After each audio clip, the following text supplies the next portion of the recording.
कि गौ सेवा से बहुत जल्दी शरीर पवित्र होता है, हृदय भी पवित्र होता है और गोविंद भी प्रसन्न होते हैं।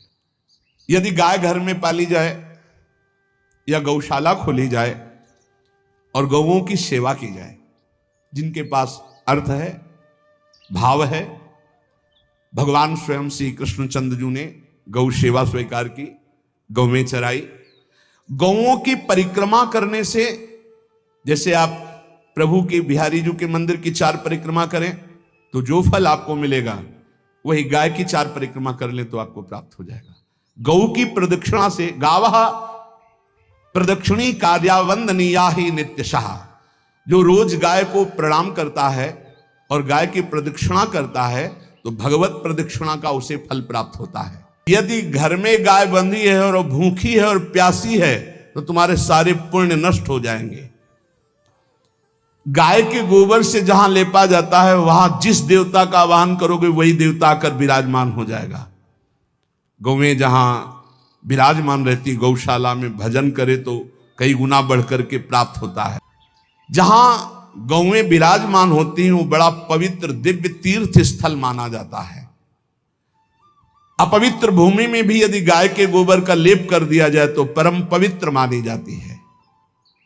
गाय बहुत पवित्र, जहां वो बैठती है, जहां वो मूत्र त्याग करती, गोबर त्याग करती, वो स्थान तीर्थ तुल्य पवित्र माना जाता है।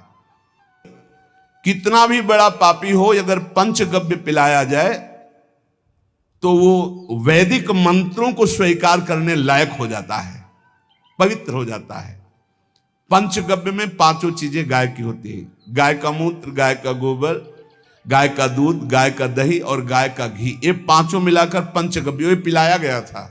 पहली बार जब वैदिक मंत्र दिया गया था तो पंचगव्य बनवाया था गुरुदेव भगवान ने संन्यास, और वो पिलाया था। ये पंचगव्य पिलाने से अपवित्रता का नाश होकर पवित्रता का संचार होता है।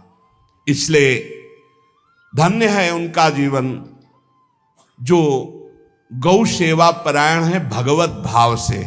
गाय में साक्षात भगवान का भाव रखकर गौ सेवा करते हैं। गाय बंदी हो घर में, वो प्यासी है और भूखी है, तुम्हारे सुकृत नष्ट हो जाएंगे। तृषिता गौर गृहे बद्धा, क्योंकि तुम्हारे पास है, सेवा करना चाहिए। यो वै गाम प्रतिसिद्धेन तो चरंतिम च स्वतरणम नरहा तस्य पूर्वे च पितरः कंपन्ते पतनोन्मुखा। यदि गाय हरी हरी घास चर रही कहीं और तुमने डंडा ऊपर प्रहार किया और लाठी मारी तो तुम्हारे पितर खोपड़ी के बल नरक जाने के लिए तैयार हो गए। ये लिखा है कि जो प्रतिदिन अग्रग्रासे परोभावा कर्तव्यो भक्ति तोन्वहम अकृत्वा स्वयं आहारम कुर्वम नापनोति दुर्गतिम।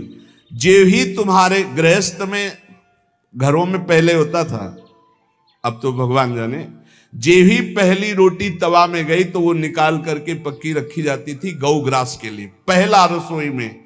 तो इसमें लिखा प्रतिदिन स्वभोजनम, पहले स्वयं भोजन न करके गाय के लिए ग्रास निकालना चाहिए। जहां गौ को माता की पदवी दी गई, जहां गौ को हम आराध्य देव के रूप में मानते हैं, आराधना करते हैं, गौ रक्षा, गौ सेवा, ये बहुत बड़ा इसमें छुपा हुआ है। स्वयं भगवान अवतरित होकर गौ रक्षा, जब गाय के रूप में पृथ्वी रमाती तो भगवान का अवतार हुआ है। बड़ा विचित्र समय आता चला जा रहा है कि अब आधुनिक यंत्रों की ऐसी सेवाएं हो गई बड़ी बड़ी कि अब ना बैल की जरूरत है, और ऐसे दूध की महंगाई बन गई कि अब देसी गाय 2 लीटर 3 लीटर 4 लीटर, और ऐसी ऐसी कि 20-20 25-25 लीटर दे तो कौन देसी गाय को। तो गौओं का सेवा का भावना शास्त्र आज्ञा करता है। जो प्रतिदिन गौग्रास निकालता है, अर्पित करता है, तो उसको अग्निहोत्र करने का फल मिलता है, उसके पितरों को तृप्ति मिलती है और समस्त देवताओं के पूजन का फल मिल जाता है जो गौग्रास निकाल। जिनके पास अर्थव्यवस्था, जो गृहस्थ धर्म में है या जिनके पास अर्थ है, कुछ रोज 1 रुपया निकालो। हम कह रहे रोज निकालो तो महीने में 30 रुपया होते। 30 रुपया में एक गाय को हरी घास तो एक टाइम पवा ही सकते हो ना। बहुत नहीं है तो 1-1 रुपया निकाल के अगर एक गाय को चारा दोगे तो एक बार का भोजन तो हो ही सकता है। 30 रुपया में हरी घास जाकर के उसके दवा एक बार तो पवा दोगे ना। अग्रग्रासे परोभावा कर्तव्य भक्तितोन हम, भक्ति पूर्वक गाय को एक ग्रास भोजन में 1 रोटी तो निकालना चाहिए गाय के लिए, ऐसा शास्त्र आज्ञा कहता है। जो ऐसा करता है तो अकृत्वा स्वयमाहारम कुर्वन् नाप्नोति दुर्गतिम, अपने आहार से 1 रोटी निकालकर गाय को देता है और स्वयं 3 रोटी भले पाले 1 रोटी गाय को दे दी तो बोले उसकी दुर्गति नहीं होगी, अर्थात उसके अंदर भाव बढ़ता चला जाएगा, वो भगवान की भक्ति में होगी। जो सदैव गौ सेवा करता है, उसके डांस मच्छर हटाता है, स्नान कराता है, पीठ में हाथ फेरता है, उसके पूर्वज जो पितर होते हैं वो नाच पड़ते हैं, उनका मंगल होना शुरू हो जाता है कि हमारे वंश में गौ सेवक पैदा हुआ, बड़ा भाग्यवान है और वो गौ के द्वारा हमें तार देगा, ऐसा भाव। गौ सेवा हमारे सनातन धर्म में बहुत बड़ा स्थान गौ सेवा का। तो मूर्ख मनुष्य जैसे अब गाय दूध नहीं दे रही, मार डंडे डंडे मार रहे हैं, इंजेक्शन लगा रहे हैं, ऐसे वैसे कर रहे हैं, उसको ताड़ना दे रहे हैं।